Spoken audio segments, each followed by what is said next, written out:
Hi guys, welcome back to my YouTube channel. My name is Maria and today I have a very exciting team that is here to share with you one of the most requested for videos, and this is how to set up yourself for opportunities, fellowships and any other things that might be out there. So I hope you benefit from this one. Remember, if you haven't, to subscribe and do like this video, but let's get into the details of it.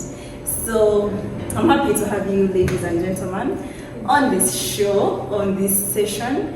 At this point, I want each of them to introduce themselves. I think I'll start with her. Hi everyone, thanks for watching. My name is Kia Priscilla. I graduated with a Master's of Science in Immunology and Clinical Microbiology from Makerere University. Yay! Hello, my name is Charlene Aloyo. I also graduated with a Master of Science in Immunology and Clinical Microbiology, and I'm so happy to be part of this session today. Hello, my name is Stephen Kanyeres. I'm here to graduate in the Masters of Bioinformatics program that is similar to the host. I'm glad to be here. Yes, guys, I've talked about my studies, but just for the person who is just joining in this session who doesn't know about me, my name is Maria Magdalena Maganda. I graduated from a Master's of Science in Bioinformatics from Makerere University. So myself and Stephen did the same course, and Charlie and Kia also did the same course, all of us from Makerere University. But what is common among all of us is we are beneficiaries of scholarships, fellowships, opportunities, and it's just a pleasure for them to be here. I'm actually very humbled that you're here to share with the rest, because I would love for people to get to hear what you have to say. So I think we'll get straight into it. So we'll the points you're going to give is basically our experience, but we believe that this is able to speak to someone. So what might work for me might be different from what worked for Stevie. It's not like a one size fits all, but this is important for you to see what might work for you, what you've probably missed out, and just to see how you can tailor this information to your need. So let's get into it.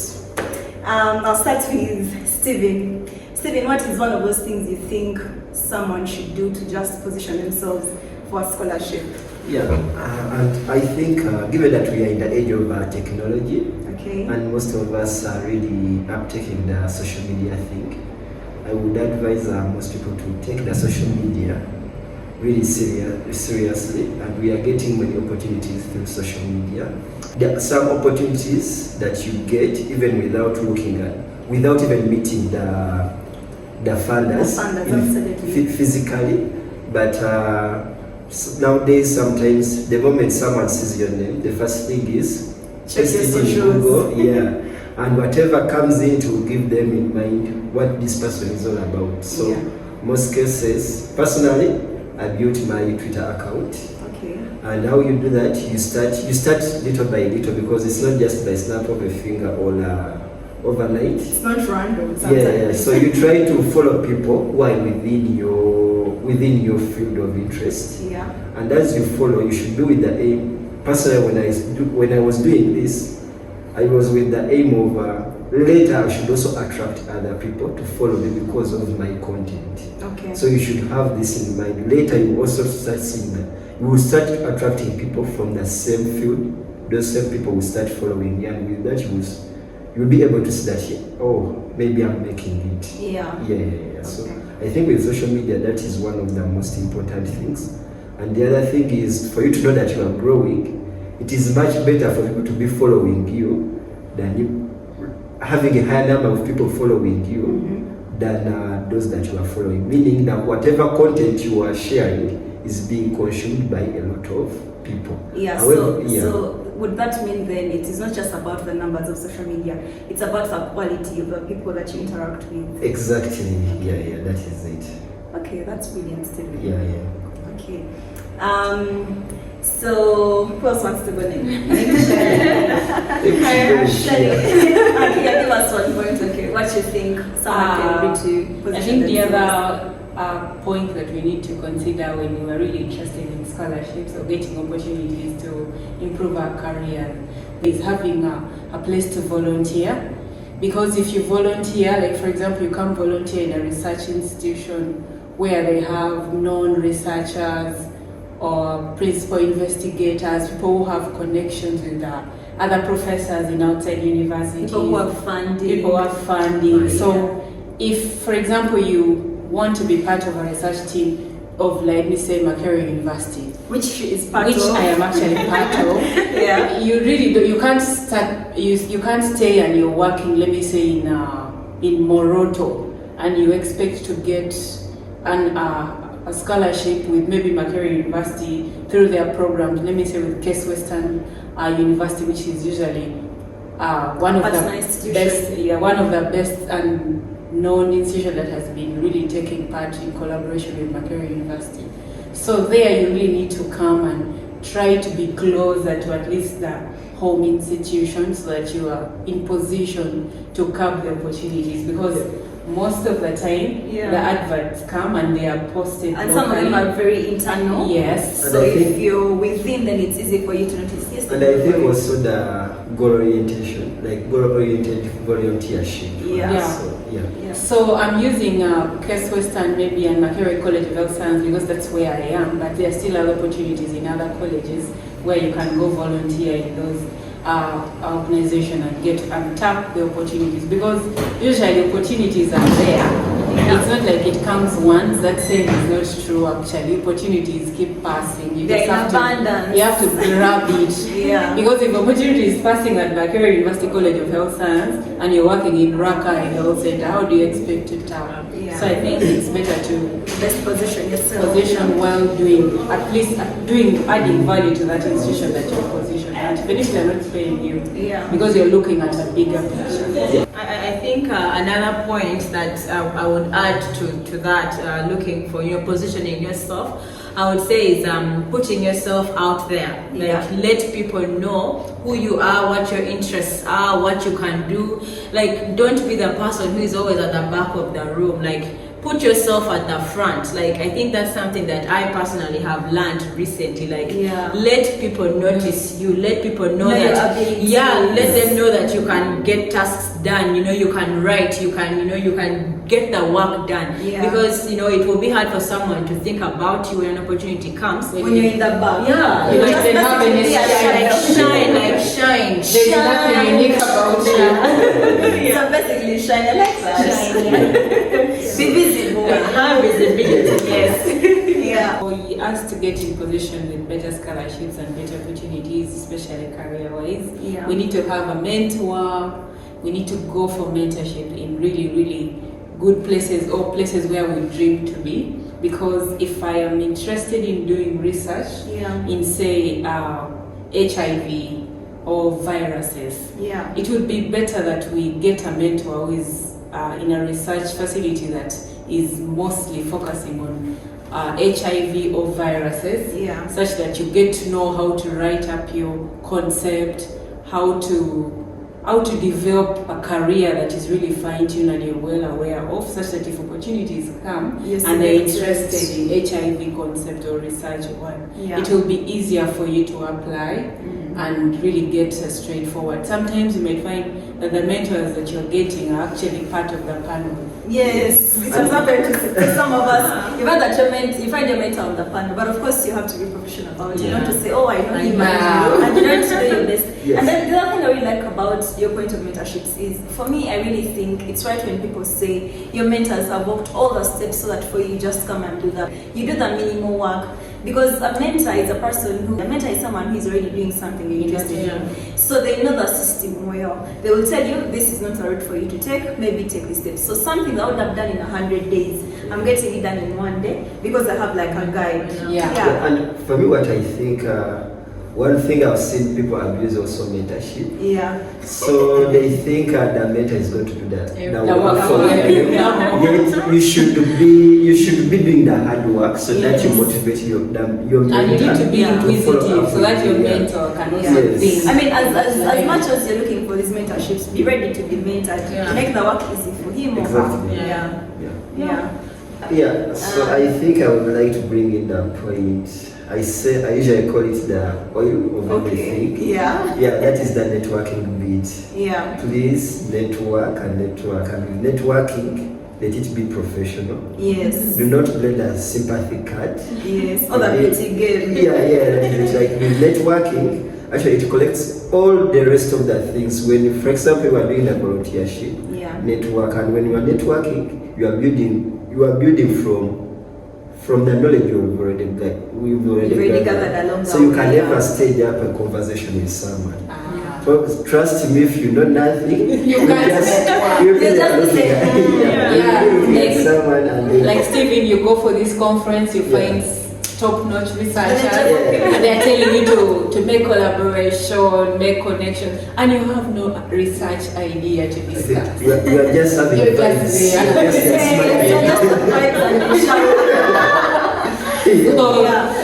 Like, pick your niche. Have something to talk about when there are important people around. So what I think about you was because you cannot network with people in bigger positions, and you only know Shiba. Okay, this is an offense, but like you only know all the other things other than what is. Because at this time actually you are sowing the seeds. Because when you are not working, trust me.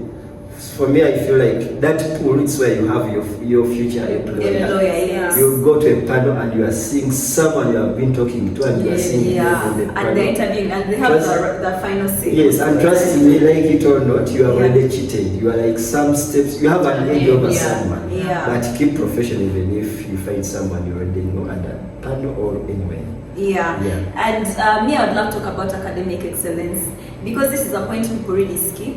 They will say academics is not everything, they'll say books are not everything, but most of these schools are particular. They have like a specific cutoff. So if you've not excelled, if you don't have good grades, it's rare for people to say, you know what, this person has a very good heart, very kind heart. Because, you know? Because for example, take a point that I've not known you yet. So meaning that is like the saving point. Yes, that is the saving point. Your academic excellence. After being sieved out, then you can look at your so while people will say it's not everything, for me I think it is one of those things that put you forward. Then we can consider all these other things. So do excel, do your best and excel, so that when these things come, you're selected for. And it is not your worry. It is not your worry. Yes, you don't want to be there thinking maybe if I had passed, maybe I missed out on this opportunity because my grades were bad. Like let that be out of the way. Do your best. And it's never late. It's never late. You will never regret if you really have done your best. So once you've excelled very well, you need to really have very, very good archive for this excellent performance. Some of us out there, we've graduated since like maybe 5 years ago. We haven't received your certificate from the university where you graduated. So that you go get your slip, come and then get your certificate from Makere, and you know this institution. And you know some schools are no longer in existence. But that is a very strong point. I think I have an experience with that where I missed out. It was a turnout grad. I was applying for a certain scholarship. But I went, it was the deadline. So I reached there, I realized that I had forgotten my admission letter. However, if my admission letter was very scant and all what was needed, get into a cafe, sign into my Google account, print it out, and so I think the point here is to have your academic records in check, like have them in soft copy, so that you can access them. You don't know how this can save you like so many. I mean, it can go a long way in positioning. And also, I got a friend who applying for something, and then they needed a certified copy. That is what they usually actually ask for. Certified copies of your transcript. And then you realize that probably you only got a testimonial at that time, and that was it. You've not gone back to claim your transcript. Maybe you've claimed it, but you've not gone back to certify. And then the opportunity probably is ending tomorrow at midday. Are you going to leave wherever you are? To collect and have them certified. So let the things that you're supposed to do at the right time be done at the right time. So you save yourself a lot of time. I think in a nutshell, let them embrace technology. Because I feel like technology, as much as it can have its negatives, has come to improve our lives and make it better. You can get opportunities there. You can keep your documents. You can archive everything. Like you can get templates. Basically, Like guys. And also, I don't know if someone would buy it where if I have a trusted friend, I share a copy of my documents. Yes. They can Sometimes Because you you find can it very forget your hard to password, reach. you go And also it's very hard to reach. You can't Yes. access your documents. Yeah. And your friend is probably in town. Yes. They can just I think I like that. I should Yeah. consider it. Yeah. Like you have maybe your trusted friend or partner or whoever that you can try to email these things Yeah. because email really keeps these things. Yeah. So that maybe when you forget your password or Exactly. something has happened, you can tell them, please resend that. I want to get my documents. Yeah. So it's important. It's quite important. Okay, who wants to give us Yeah. another point? I think let me give a point. Another thing that would be good if you're putting yourself out there is continuous improvement. Yeah. Like look for how to better yourself. Look for how to add value or weight to your CV. Like there are a number of courses out there that are actually free that someone can do. I'm actually looking at doing one in data analysis. Okay. Because I don't have much, but I That's think great. if I have a certificate in that puts me at a better advantage than someone else. Yeah. So look out for those. There are those that might require you to pay some money, like at a subsidized fee. Yeah. But then invest in yourself. You don't know how that one certificate can actually set you apart and take you places. I mean, to just add on that as well, I know how these short courses and investing in yourself can go a long way. For my masters, it is one of those things I fronted. I had done short courses on Coursera and FutureLearn, and the beauty is if you're from an African country, you can apply for financial aid, so you don't have to pay for it. Yeah. So do these courses; they are available. I mean, search out for them. I feel like all the points are very, very informative. But one other thing I actually want to caution you about is apply and apply and apply. Apply as many times as you need to, because the first time you apply is not a guarantee. I don't know if all of us can be honest, but has any of you gotten everything you've applied for? No. A personally lost many, so you lose some, you gain some. So let that not be a discouragement. Let it be like fuel for you to get more. And the other thing about applying many times is sometimes you don't go through because you're bad or you're poor at whatever you're doing. It's just because they've got maybe the number that they wanted, and probably you need to make it to that top. But most times, if let's say one person drops off, if one person gets redirected and gets a better fellowship or they go somewhere else, they look at who else applied, and then it's easy for them to fetch from that. So the more you apply, you increase your chances. It's like increasing your sample size in science. But I think for me, I would rather apply and then get rejected. Yeah, you should be very happy if you, because you tried and you no longer have regrets. By the way, if I would have applied, I would have, because after seeing the people who are selected, you are I think I would have given a chance. But at least this time you are confident. You know what? I was rejected, and also as we have thinking of applying, if the deadline is tomorrow, please don't do it at the deadline, because especially these online submissions, you can find that there's no power that day, there's no internet, the system is and down. also the time zones are different. When in the US, if they say the deadline is at this point, it will be different time in East Africa. So the time zones are different. So give yourself, I think, the allowance of maybe 3 to 5 days. In addition to the deadlines, usually these applications they require reference letters. Please actually inform your reference. All of them. Don't think that these are your colleagues. I'm going to tell someone over on the deadline that you send me a recommendation. And then that also brings me to another thing of have your specified referees. So that when you at least have 3 to say the least, because some calls will ask for 3 or 4, but also some calls are specific. They'll ask for head of department. So if you've not built the networks and the connections we're talking about, it is hard for you to get that. So have them in check. Let them know. Because, for example, my supervisor and mentor, for purposes of this video, I will not say his name, but I've built a relationship with him that's a professional one, and that if a call is out and I just send him a text and I'm like, I'm applying for this, he's quick to reply because he knows I am interested in that. So he's quick. But if you don't have anyone on standby to probably recommend you, that is a thing. But also remember what he said. Give them time because they're very busy. You don't want to ask for a recommendation letter on the deadline. And then shows you are serious.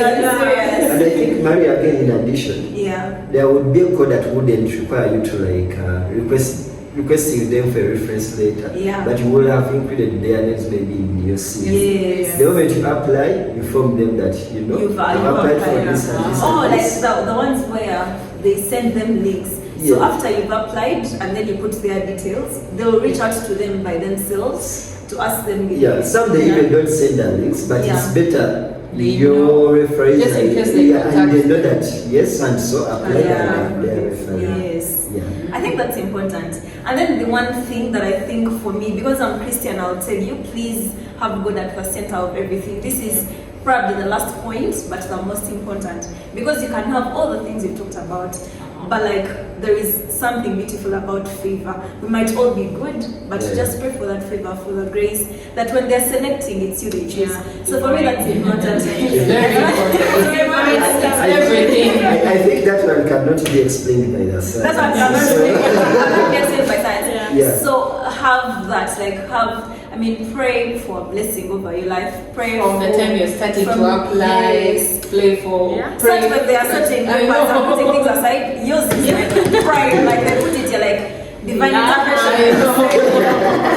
I think for me that also works a lot. I pray, and I'm like, God, if they're choosing, may I be among the people they select, they handpick. Like you tap into that blessing, and then you rest assured that if it comes out, it's yours. If it doesn't, God has another plan for you. Yeah. So I think it's very interesting that we had this chat. I don't know if you'd love to see these people again. If you have any other questions, please let me know in the comment section. Do remember to subscribe, to like this video, to share with whoever is looking for opportunities, with whoever is looking for fellowships. Who else? Like anyone you know. Yeah, and I think for everything we've shared, it Yes. cuts across all other things. All other So it's fields, not yeah. specific to bioinformatics, Yes, but yeah. the ideas we've shared are cut across many other fields. Many other So, fields. So share this video as much as you can. And if you have questions, I will be glad to host these lovely people again so we can discuss and answer you. Until next time, bye. Thank you. Bye.